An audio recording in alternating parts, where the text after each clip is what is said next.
CES 2021 shifts to a fully virtual experience after originally planning an in-person event. I know they came out, I don't know, maybe it was like a month ago, and they were like, yeah, we're still doing it. It's going to be awesome. Come to Las Vegas. And of course, the Las Vegas mayor, she was on doing the rounds, some press rounds or whatever, and she was saying, we got to open back up. This is Las Vegas. We got to open back up. Well, yeah, Las Vegas got to be hurting. Yeah.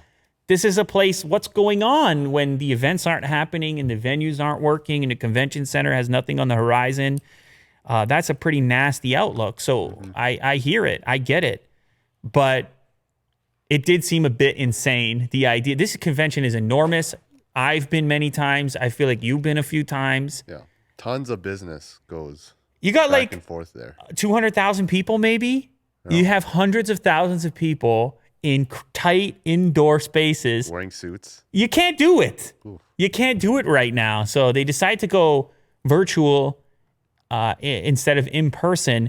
Although I don't even understand what the virtual version is. Can't the companies just, well, you said they can just send us products that they were going to launch it, but can't they also just do their own video showcases, launches, whatever?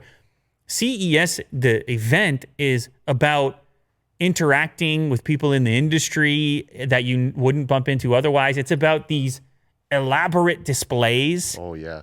That you wouldn't see elsewhere. It's kind of like an amusement park effect. I don't know what this, I don't envision this virtual event being a huge hit, but hey, whatever they can pull off, maybe they do some kind of VR event or AR, or I don't know what they're going to do, but I mean, I feel bad for them. It's hard to pull it off, and it's your whole business. You got this one event all year. It's your whole thing. Well,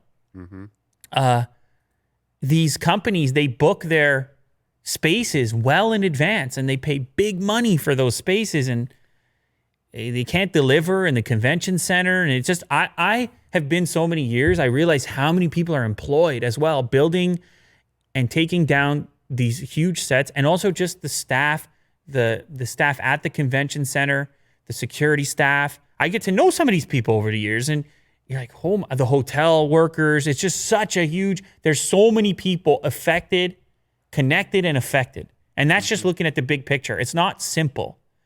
You can't be over here and be an outsider and say, yeah, shut it down. Who cares? Like, that's not fair either.